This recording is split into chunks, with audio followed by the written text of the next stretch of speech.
So we got PE in the market, the Google search has changed, and the way the consumer has searched. Now, for many of you, you think that that's a scary thing, but there really is something about all of these changes that is to your advantage. I want to say real quick that 3 times in the last 2 weeks, I've spoken to family owned businesses that are feeling a little fearful about what's going on. Like Michelle, they're targeting our company, they're buying paid ads for my company name. And there's a lot of fear about how long can they stay in the game. So if that represents you, I just want to encourage you and tell you that you are in the right place. Some of you are feeling a little overwhelmed and frustrated with the AI and where to go and what to do with it. You are in the right place. Some of you are feeling a little salty and a little pissed off. I talk to contractors dropping the F-bomb all the time. You're in the right place because I've gathered a group of speakers designed specifically to address these issues. So without further ado, I'm going to tell you about the lineup today. We're going to cook. We're going to get cooking really good here. But my criteria for inviting a speaker to this party were 2, really. I wanted to find speakers that I thought were inspiring, that would really inspire contractors and give you some hope about the situation that you find yourself in. And I also wanted to find speakers that I believed would help empower you. Like there is like, don't give up faith. Like in my, we did some paid advertising because I was wanting to find the right contractors, like fear not. And by the way, some of you are new to me. I created this forum for this reason. The industry is changing so much. We just can't wait for the next trade show. So I gather speakers and then Kyle and I I was on his podcast back in May on the topic of the Google AI overview. And when we turned the recording off and the interview was done, I was like, Kyle, I said, I really want to help contractors. And we started talking about it. And I go, I have this idea, like what if we did an episode like how to compete with PE? And he's like, yeah, I think that's a good idea. It's a big topic. And so I said, Kyle, will you come to the party? And he said yes. So normally I run these events, but from here on in, I'm going to turn it over to Kyle. You're going to hear from him just a broad picture of what's happening with PE, how it's affecting you and your companies. And then we're going to go through our speakers, Tom Casey, myself, Chris, and Stephanie, and then we've saved some time at the end for a Q&A. So drop your questions in the chat. This is the excellent time to really be taking this intel and acting upon it. And then you'll have everybody's contact information as well. So Kyle, the stage is yours. Thank you. Yeah, I'll be a little brief, just kind of identifying the issue here, and then we'll get to the smart people can start talking about all the answers. But private equity has been in the HVAC industry for now, we're looking kind of 5-10 years, and certainly it's been good for the folks that want to go that route, right? They're making more money, or getting more money for the business than they could have ever imagined 10-15 years ago. So that certainly is the positive side of it. But there are some consequences for those that, for whatever reason, that's not the path for them, right? They're not interested in getting out of the business, or they have the next generation that they're handing it to. So now they're going up against these big private equity institutions. There's labor market impact. There's economies of scale when it comes to HR and marketing and all the other things that are making up your business. And there's pricing and financing too, right? When you're buying mass quantities, you're getting a better price from the distributor and manufacturer.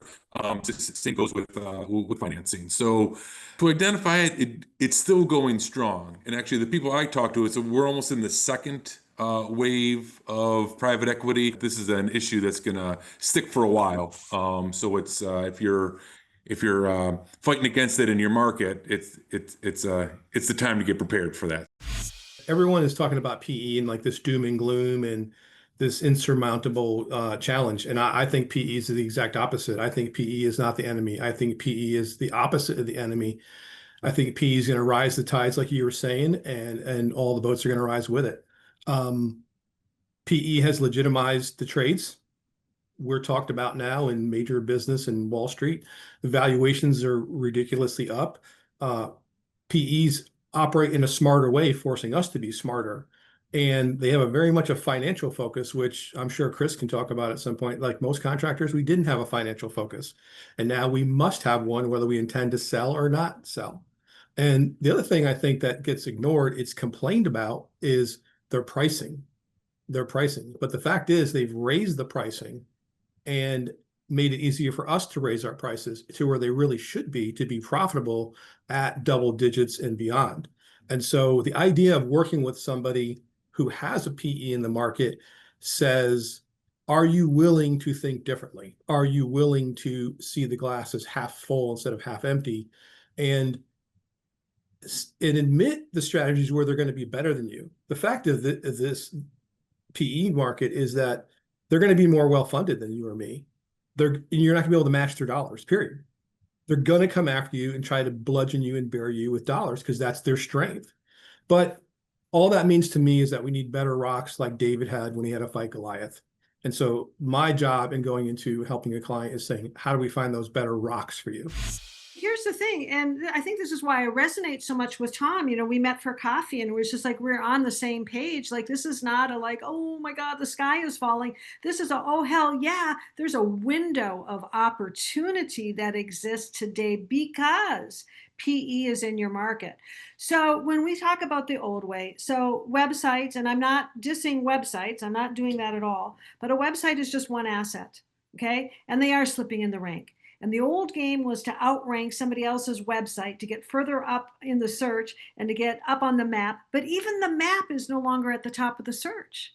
Have you seen that? The map can be sliding down to the middle, the bottom of the search. There's a reason for that. But what is showing up at the top of the search is the Google AI overview. This is your ticket to gaining more visibility. You do not have a leads problem, you have a visibility problem. And I love this topic because I don't care how big the private equity company is or how much money they have to spend. They're doing the same thing that everybody else is doing. Building bigger websites, spending more on SEO, doing more on paid ads. And that's not what's winning today. What's winning is having a very diversified portfolio of content. And we are actually I'm going to share a screen. This is a PowerPoint free zone, but I am going to share one screen and one screen only. And so when I ask contractors, hey, when was the last time that Google actually recommended a contractor in your market? And I go, well, Google doesn't do that. And I go, yeah, they do. Now they do. They're actually recommending contractors. The number one thing is you got to figure out who you are. And when you figure out who you are, you'll know what to do. And that's the challenge. Most contractors don't even know who they are. How do they find out who they are? Well, so you heard Tom talk a little bit about this when we talk about it. And I believe culture, by the way, is a unique superpower that companies have. I've never seen, and take this from me, I had one company with one brand, but I had 5 locations, and all 5 of those locations had its own distinct little culture niches that they had. And it has everything to do with the collective group, but it starts with one thing and one thing only, and that's leadership. When there's the correct leadership in the business, that leadership has to stay connected to every component of the leadership in that business. And this is where, listen, I'm not pro, I'm not against. It is what it is. But private equity leadership has left the building. There is no real leadership in businesses like that. There's a leader, there's a general manager, there's a president, there's that. That person has no stake in the claim anymore. And once again, I'm going to say this: when leadership leaves the building, there's not a great opportunity for culture to be ran unless you get that diamond in the rough of that operator that goes, yeah, I'm in this for the long run. And by the way, I just to be very clear, we have clients that are on today that are independent contractors, but we also have private equity clients as well. And I can see a difference in those. It's a difference. It's just a difference in the operator. It doesn't mean their skill sets are different. Their skill sets are very similar, but it's all about what are they bought into. And once again, it goes back to when you know who you are, you will know what to do. I think this time is really causing us to be creative, be vulnerable, and to decide who we need to link arms with in order to survive. That's interesting, Stephanie, because I feel like maybe it's a theme through the whole event here, but maybe you kind of put it well. I feel like sometimes when PE comes in, you end up playing their game rather than yours, and you can't beat them at their game. You know, it's like the basketball team: one plays fast, one plays slow. Whoever's playing their, you know, their role is the one going to win. So maybe could you point out a thing or two that maybe you said we stopped doing the things that, you know, we had been doing to fight PE. Maybe a couple things that you thought you had to do to fight PE as a warning to people, and maybe a few of the things that you took off your plate that you're kicking yourself that you did. Yeah. When we started, we had a line that was repair when possible, replace when necessary. Right. And then we started compensating people on sales. And then we created an organization that just wanted to sell. And we had our really excellent technicians that left us because they didn't think we were doing right by people anymore. And we started convincing ourselves that replacing units really was in their best interest. And oftentimes it is, right? When you have an 18-year-old, 22-year-old system, great technicians can repair that, but it doesn't mean it's what's best for the customer. And so, but I think we leaned too far into replacement. We leaned too far into numbers. We forgot that we needed to serve our people and serve our communities first. And now we're seeing kind of the flip side of that. And I want to congratulate Stephanie too for being so transparent. Yeah. You know, what I watch happen, Stephanie, is this may fit for you or not, but a lot of contractors, we go to all these events and we listen to all these speakers and all the gurus, and they somehow brainwash us into thinking we need to grow like they did. 5 million is not good enough. 10 million is not good enough. Right. We got to be 20. If we're 20, we got to be 40.